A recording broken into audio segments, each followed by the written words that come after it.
I am DM Zone. This is Gamers Oasis. Let's get into it. Okay, guys, so we're going to talk about what a dungeon is and we're going to try and define it. The term dungeon is actually a pretty broad term, but I want to kind of toss that on its ear and make it more than just a hole in the ground with a bunch of loot and monsters that can be found with inside it. Webster defines it as a dark, usually underground prison or vault. To me, it's more of like a confined space that has limited options with limited ability to see what's coming up next. It's easily to get surrounded, as well as having things come from more than just horizontal left right. You can have verticality with inside this space while restricting the player's movement to the directions you really want. It's really an early tool to make it more palatable and easier to be able to run a game as an inexperienced or new referee. If you don't fully understand the rules, that's fine. You only really need to know what's coming up in the next couple hallways or what's in the next couple rooms. If this dice roll greatly affects how things are going to be in the future, you can fudge those dice or get there later. You don't have to try and plot out what everything means. Is this going to be a strong fight with two other weak fights and then a hard fight and then a couple neutral fights and then maybe a boon so you can be able to get through it? Those are all modern day inventions that people did to try and balance how many fights you had in a day and try to make it all, you know. In an old school dungeon, it's about what's here, what's next, what's coming up, what timers or pressures are already on there. Is there a clock? And in this case, yeah, usually there's a clock. Everything costs time, and then time is how often you roll wandering encounters. Dungeons can present themselves in a very chaotic nature, with things coming from beyond your torchlight, the shadowy figures off that you can't see, moving throughout an unexplored world. The tension can be palatable. So, why is it that we don't do this in other locations? Well, that's kind of why I'm trying to define what exactly a dungeon is.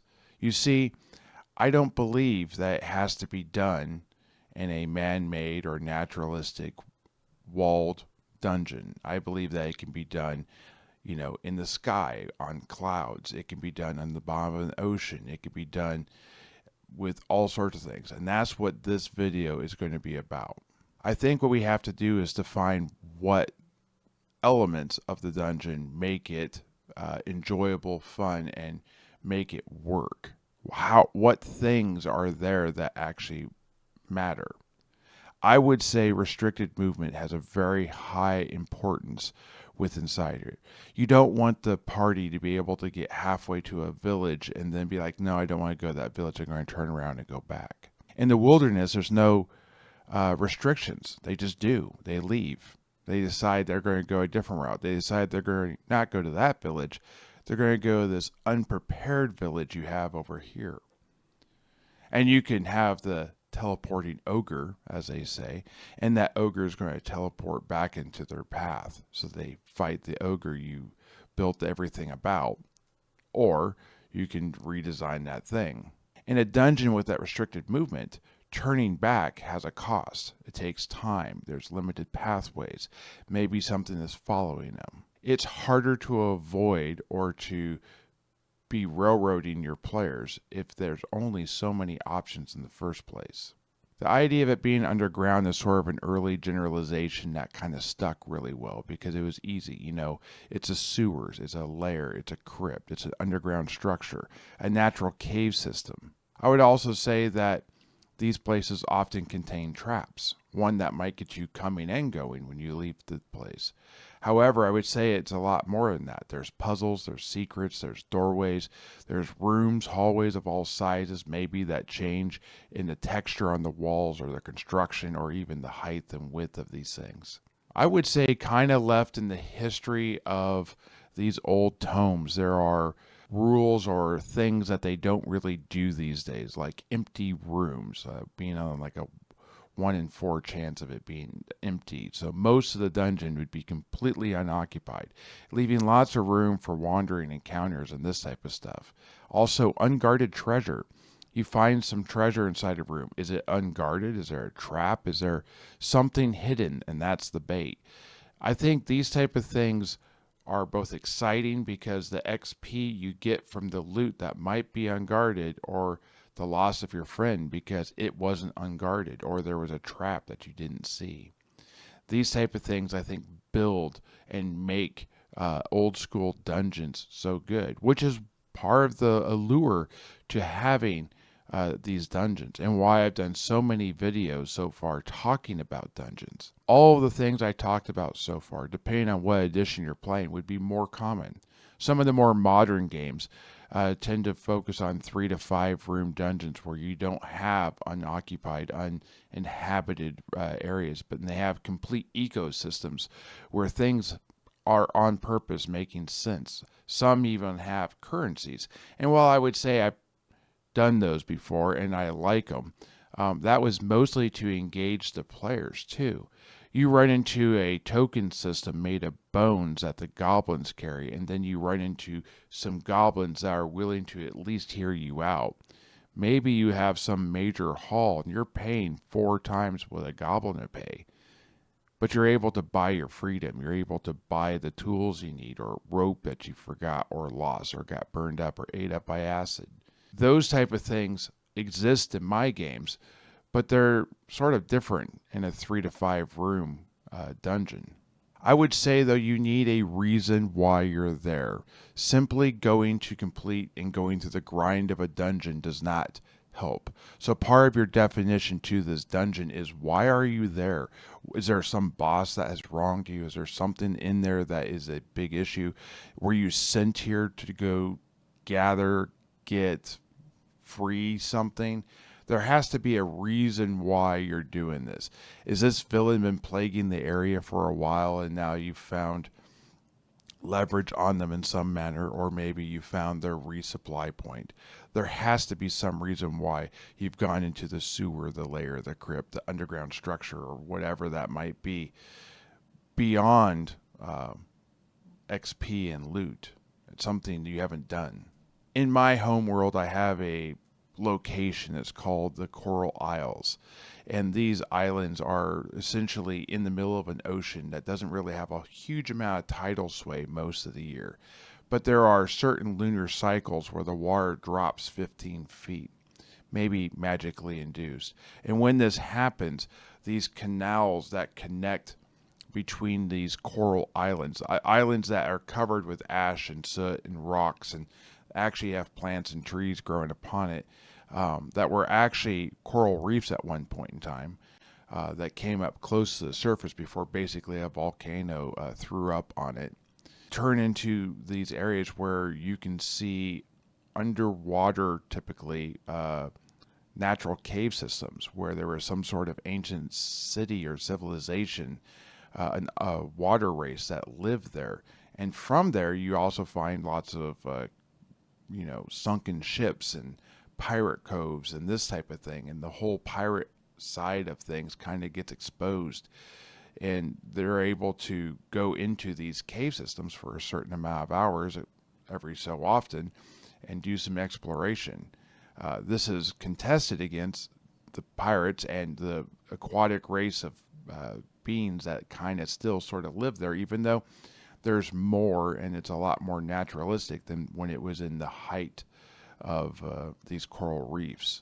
I also like to throw large crabs and other things that can survive in this area. And of course, there's a riptide area where you can go and there's some good loot, but if you get caught in the tide as you're going out, you could be ripped miles out to sea with maybe no way of survival. And of course, being thrusted through all this coral is not damage free.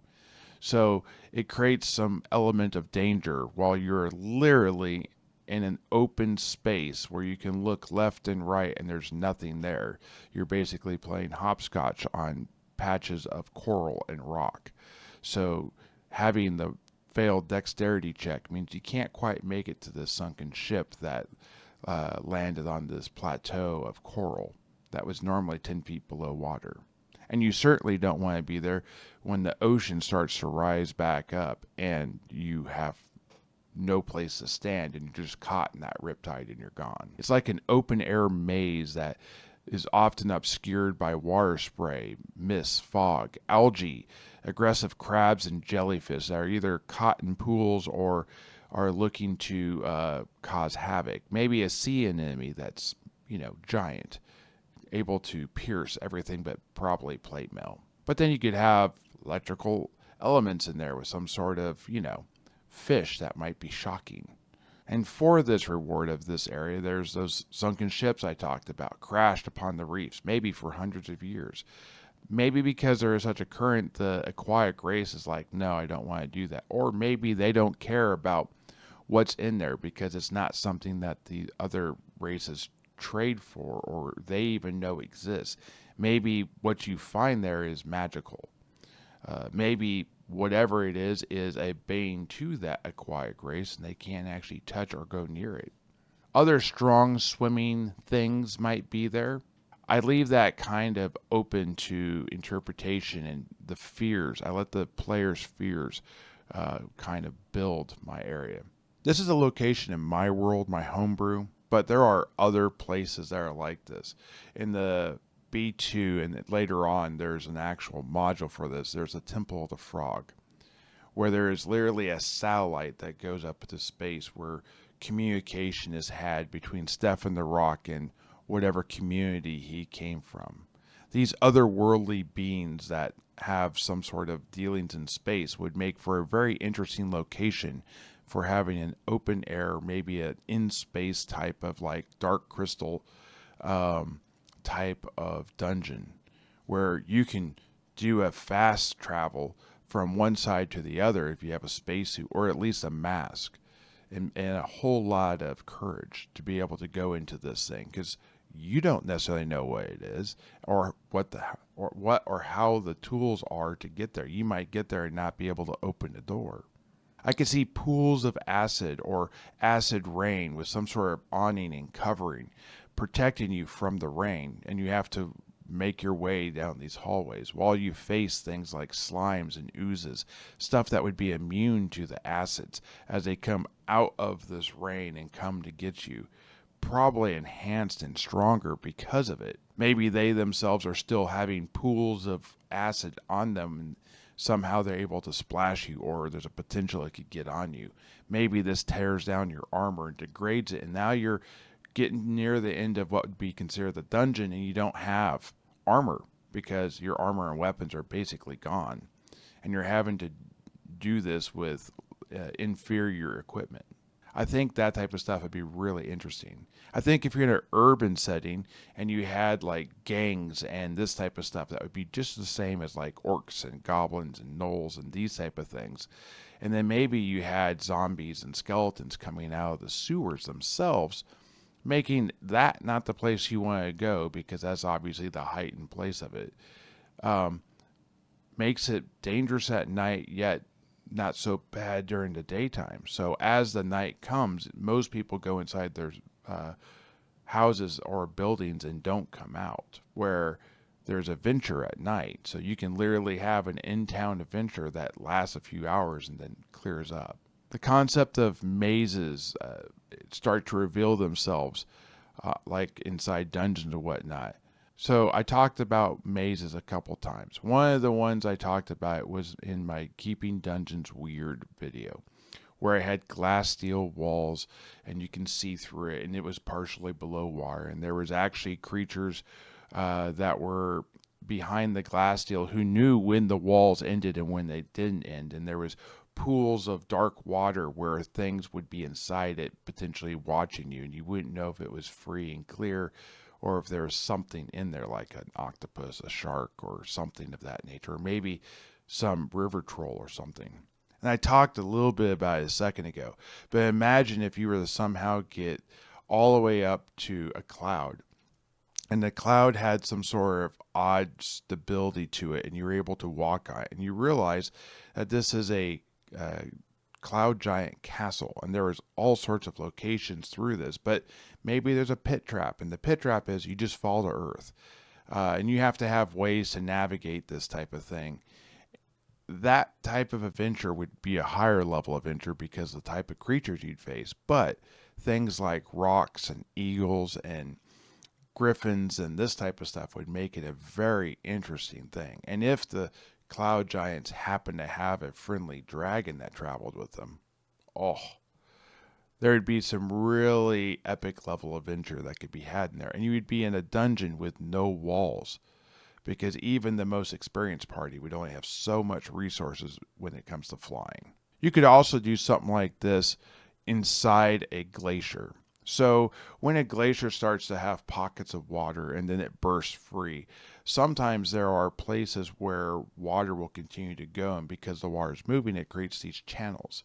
Well, what if it did that and some sort of dark horror was to appear, kind of like a Cthulhu-like creature, and then that was creating a toxic environment for the village downstream, and then you were sent there to go remove or to prevent this water from coming and polluting the waterways, or figure out what it is and move on, because who wants to deal with Cthulhu? I think that something like a 500-foot tall wall of a glacier would make it a very interesting, limiting, restricted area. And as you walked between these two walls, and yes, you can go up, I guess, and there's some verticality to it. No one's probably climbing 500 feet. I have had a character who tried to climb a 500-foot glacier wall while trying to hunt a white dragon. And I will tell you that I'm glad I was the level I was, which was 16th, by the way. And we had the party we had, which was fully prepared to go hunt a white dragon on top of a glacier. Because if we were not going to be able to do this thing. As it was, we made to the top of the glacier and we did not kill the white dragon. And we had to run away from the pygmy halflings that lived up there, that were small halflings that were cannibalistic and friends of the dragon. There was plural. We had to get away. Anyways, hundreds of feet up, you could have a cave system that opened up to an ancient city that would take you into this thing. And because it's inside a glacier 300 feet off of the ground and there's a ceiling, it basically would be like a dungeon. Sort of open air on one end or in the middle, but it'd be a very interesting dungeon. So these things don't have to be specifically in it. So let's quickly go over the things that you need for a dungeon. You need restricted movement.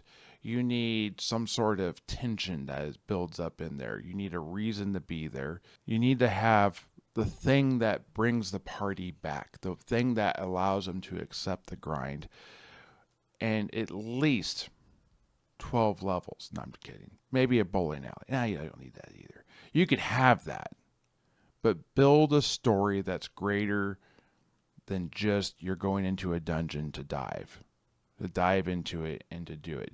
Random generated dungeons are great if you don't want to be a part of that process. However, once you get into building the random design dungeon, add your personality and think of why and what happened. You don't need to have a full ecology. I think that's extra. I don't think that's necessary. But having a story for why you have zombies that are trapped inside a room by a bunch of goblins, as I talked about in the last dungeon video I talked about with random dungeons, makes a lot of sense and brings a lot of life to your dungeon without having to turn it into a simulator that you play on a computer. Anyways, guys, I'm kind of getting a little rambly. I hope this makes sense. Let me know in the comments down below if I got this wrong. Let me know what you'd want to know more about with this type of thing. Maybe I'll revisit this video. Hope you guys like this one. See you guys in the next one. Keep rolling those dice. Bye.